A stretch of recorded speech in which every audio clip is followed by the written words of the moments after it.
حضرت سیدنا عثمان غنی رضی اللہ تعالیٰ عنہ السابقون الاولون میں سے ہیں۔ بڑے ابتدائی ایام میں جن لوگوں نے کلمہ پڑھ لیا تھا ان میں سے آپ کا شمار ہوتا ہے۔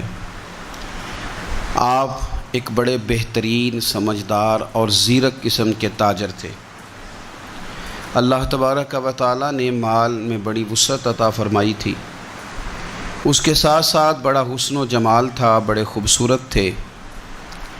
اللہ تبارک و تعالیٰ نے اپنی ان نعمتوں سے آپ کو سرفراز فرما رکھا تھا، لیکن جو چیز آپ کے اندر اللہ تعالیٰ نے بہت زیادہ بڑھ چڑھ کے اللہ نے آپ کو عطا فرمائی تھی، وہ آپ کی فیاضی ہے، آپ کی سخاوت ہے، آپ کا خوف خدا ہے، اور آپ کے وجود کے اندر، آپ کے ذہن کے اندر، آپ کے لہجے کے اندر اللہ تبارک و تعالیٰ نے شرم و حیا کو کوٹ کوٹ کے بھرا ہوا تھا۔ ہمارا زمانہ جو ہے یہ بے باک لوگوں سے بھرتا جا رہا ہے، حیا تیزی سے رخصت ہو رہی ہے۔ نہ ہمیں حیا رہ گیا ہے بزرگوں کا، نہ علماء کا، نہ حیا رہ گیا ہے مشائخ کا، نہ حیا رہ گیا ہے اپنے بڑوں کا۔ حتیٰ کہ زبانیں کھلتی ہیں تو وہ اولیاء اللہ کا بھی حیا نہیں کرتی۔ کچھ لوگوں کی زبانیں کھلتی ہیں تو وہ حضور کی اولاد کا بھی حیا نہیں کرتی۔ معاذ اللہ کچھ ایسے بھی ہیں جو نبی پاک کے صحابہ کا بھی حیا نہیں کرتے۔ حضرت سیدنا عثمان غنی رضی اللہ تعالیٰ عنہ پیکرے شرم و حیا تھے، پیکرے شرم و حیا۔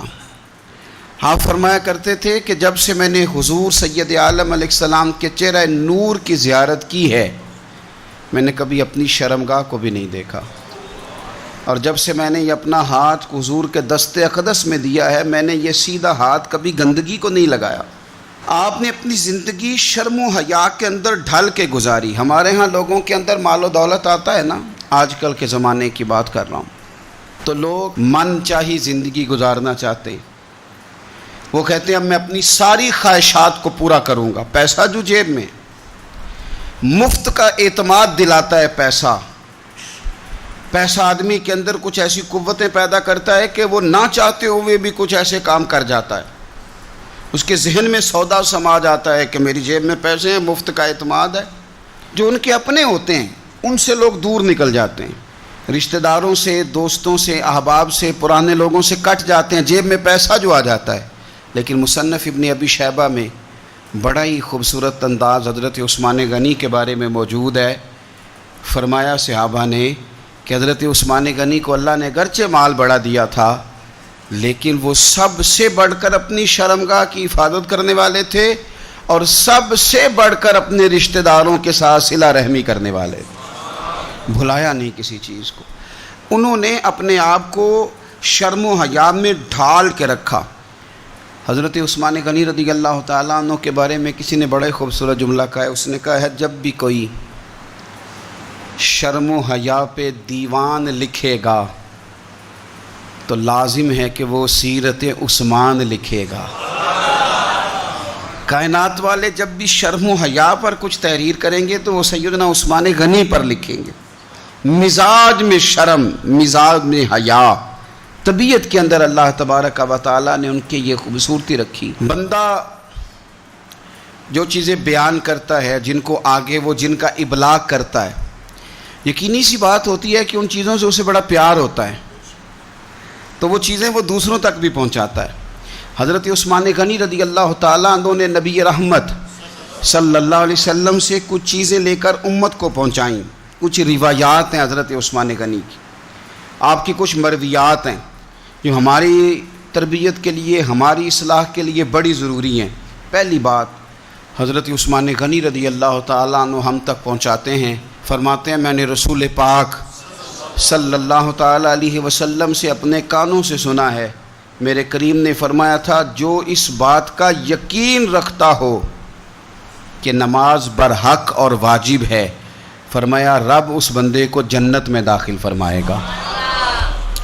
اگر یقین کامل حاصل ہو جائے کہ نماز میرے اوپر ضروری ہے اور میں نے وقت پہ پڑھنی ہے اور میں نے اس کو ادا کرنا ہے، نماز کے ساتھ دلچسپی۔ اپنا حضرت عثمان غنی کا حال یہ تھا کہ عشاء کی نماز کے بعد وہ مصلی پہ کھڑے ہوتے تھے، 2 رکعتوں کی نیت باندھتے تھے، 15 سپارے ایک رکعت میں پڑھ دیا کرتے تھے، 15 دوسری رکعت میں پڑھ دیا کرتے تھے۔ لوگوں کی توجہ دلا رہے ہیں عبادت پہ۔ حضرت سیدنا عمر فاروق رضی اللہ تعالیٰ عنہ کا وصال ہو گیا۔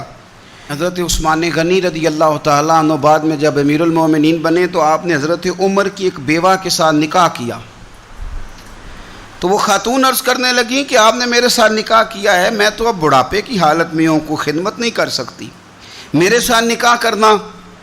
تو حضرت عثمان غنی فرمانے لگے میں نے کسی ضرورت کے تحت نکاح نہیں کیا، میں نے مسجد میں تو عمر فاروق کو دیکھا ہے، حرم کعبہ میں بھی دیکھا ہے، میدان جہاد میں بھی دیکھا ہے، میں تم سے نکاح اس لیے کیا ہے کہ مجھے بتاؤ عمر اپنے گھر کی 4 دیواری کے اندر اپنے رب کو کیسے راضی کیا کرتے تھے۔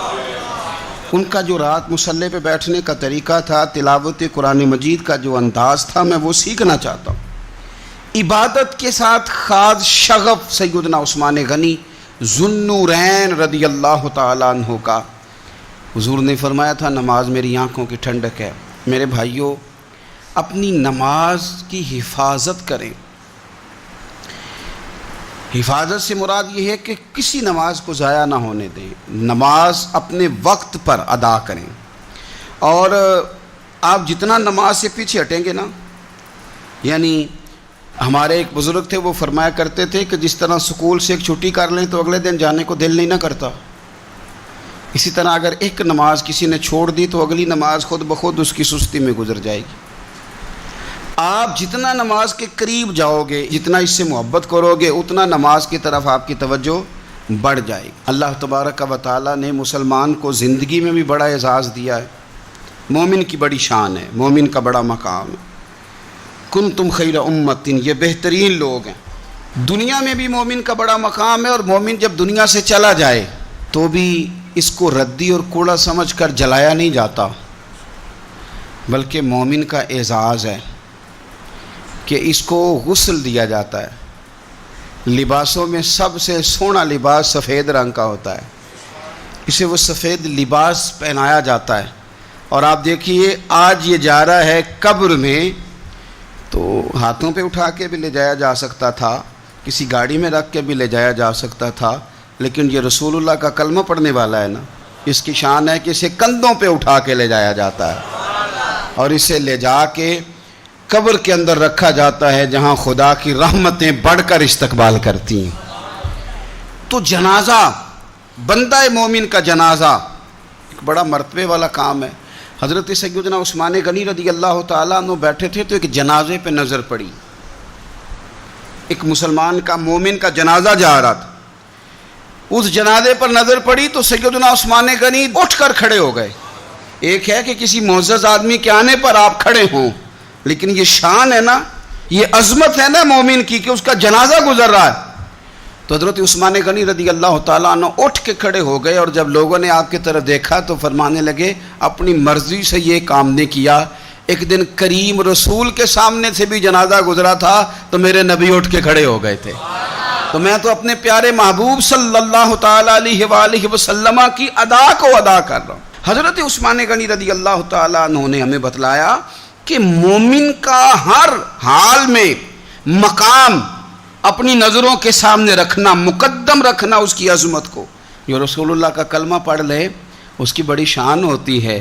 ہم اہل مودت ہیں سائیں، ہر روز بشارت ہوتی ہے، ہم ہر شام مدینے جاتے ہیں، ہر روز زیارت ہوتی ہے۔ یہ جو بندہ مومن ہوتا ہے یہ تو اہل محبت، اہل مودت لوگ ہوتے ہیں، ان کو تو بڑے اعزاز دیے جاتے ہیں۔ تو حضرت عثمان غنی رضی اللہ تعالیٰ عنہ نے ہمیں بتلایا کہ بندہ مومن دنیا سے جائے پھر بھی اس کا اعزاز ہے، پھر بھی اس کا مقام ہے۔ حضرت سیدنا عثمان غنی رضی اللہ تعالیٰ عنہ کا نا مسجد کے ساتھ بڑی دلچسپی تھی۔ آپ نے نبی پاک صلی اللہ تعالیٰ علیہ وسلم کا یہ فرمان روایت کیا ہے کہ جو شخص اللہ کی رضا کے لیے مسجد بنائے گا، اللہ تبارک و تعالیٰ اس کے لیے جنت میں گھر بنائے گا۔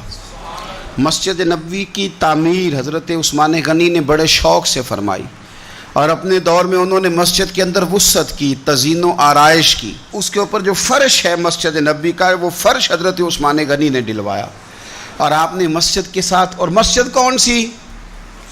وہ مسجد جو مسجد نبوی ہے۔ وہ مسجد جس مسجد میں بیٹھ کر رسول اللہ صلی اللہ علیہ وسلم صحابہ کرام علیہم رضوان کو دین سکھاتے تھے. میں بڑی دیر سے کافی عرصے سے ایک بات بڑی شدت سے محسوس کرتا ہوں کہ ہماری طبیعتیں جو ہیں وہ تیزی سے تلخ ہو رہی ہیں. اختلاف رائے تو بالکل پسند ہی نہیں کرتے آج کے دور میں لوگ، اور ہمارے مزاج کے خلاف جو شخص جاتا ہے چند باتیں اکٹھی کر کے ہم اس کے ساتھ عداوت پیدا کر لیتے ہیں. وہ دلوں میں جو نرمی تھی، وہ جو معاف کرنے کا جذبہ تھا، وہ جو درگزر کا مزاج تھا، وہ جو کسی کو قبول کرنا اور اس کی چند کمزوریوں سمیت بھی قبول کر لینا، اور کسی بندے کی کمزوری دیکھنا تو اس کی ایک کمزوری دیکھ کے اپنی کئی کمزوریاں یاد کر لینا، یہ اہل محبت کا طریقہ ہوتا تھا. لیکن ہم نے لوگوں کی کمزوریاں ڈسکس کر کر کے، لوگوں کی غلطیاں ڈھونڈ ڈھونڈ کے اپنی نظروں میں لوگوں کا مقام گرا دیا ہے. ہم یا خود ٹھیک ہیں یا وہ جو ہماری رائے کے ساتھ 100% متفق ہوتا ہے وہ ٹھیک ہے. ورنہ یہ ہوا ہے کہ طبیعتیں سخت ہیں، مزاج سخت ہیں، لب و لہجے سے تلخی پھوٹتی ہے. حضرت عثمان غنی اپنے مزاج کے لحاظ سے بڑے نرم دل آدمی تھے، بڑے کریم تھے، بڑے مہربان تھے. بڑا اللہ تبارک و تعالیٰ نے انہیں نرم مزاجی عطا فرمائی تھی. حضرت عثمان غنی رضی اللہ تعالیٰ عنہ حدیث روایت کرتے ہیں، مسند امام محمد بن حنبل میں موجود ہے. فرماتے ہیں میں نے نبی پاک صلی اللہ تعالیٰ علیہ وسلم کو یہ فرماتے ہوئے سنا ہے. میرے کریم محبوب فرمانے لگے وہ شخص جنت میں ضرور داخل ہوگا جو نرم مزاج ہے، جو خریدار ہو تب بھی نرم مزاج ہے، دکاندار ہو تو پھر بھی نرم مزاج ہے، جو ادا کرنے والا ہو تو پھر بھی نرم ہے، تقاضا کرتا ہو تو پھر بھی نرم ہے، جو ہر معاملے میں نرم مزاج. اعلیٰ حضرت بریلوی رحمۃ اللہ علیہ ملفوظات شریف میں فرماتے ہیں جو کام نرمی سے ہوتا ہے وہ سختی سے ہوتا ہی نہیں. نرمی سے جو چیز آپ آگے اس کا ابلاغ کر سکتے ہیں، اس کو پہنچا سکتے ہیں، وہ کام سختی سے نہیں ہوتا. کم از کم اپنوں کے بیچ تو نرمی ہونی چاہیے. وہ جو سختی ہے وہ تو کافر کے مقابلے میں، منافق کے مقابلے میں، وہ ہلکا یاراں تو بریشم کی طرح نرم، وہ تو رزم حق و باطل ہو تو فولاد ہے مومن.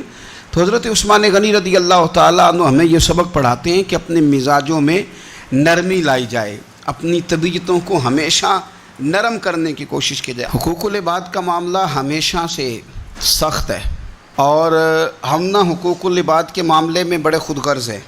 اپنی مرضی کے حق ہم ادا کرتے ہیں، اپنی مرضی کے.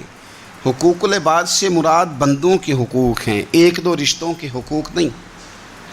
اور یہ حقوق ہمارے اوپر عائد کس نے کیے ہیں؟ اللہ تعالیٰ نے. آپ اپنے بچوں کے حقوق ادا کرتے کرتے کسی غریب کے حق پہ ڈاکہ نہیں ڈال سکتے. آپ اپنے ماں باپ کا حق ادا کرتے کرتے کسی کا حق کینچی لگا کے کاٹ نہیں سکتے. آپ یہ کہیں کہ میں نے اپنا گھر بنانا ہے تو بڑے سارے گھر بے آباد کر دیں. جس طرح اپنے بچوں کا آپ پر حق ہے، اسی طرح ملت کے بچوں کا بھی تو حق ہے. جس طرح آپ کا اپنا گھر آپ کے لیے بڑا اہمیت کا حامل ہے، اسی طرح سے جو باقی گھر ہیں وہ بھی تو اہمیت کے حامل ہیں. ہم نے یہ کیا ہے کہ دو چار حقوق اپنے ذہن میں بٹھا لیے، اور اسلام جو حقوق کی وسعت بیان کرتا ہے، آپ کو پتہ ہے نبی پاک صلی اللہ تعالیٰ علیہ وسلم نے رستوں کے بھی حقوق بیان کیے، رستوں کے بھی حقوق بیان کیے، جانوروں کے بھی حقوق بیان کیے. حضرت عثمان غنی رضی اللہ تعالیٰ عنہ حدیث روایت کرتے ہیں اور ہماری توجہ دلاتے ہیں.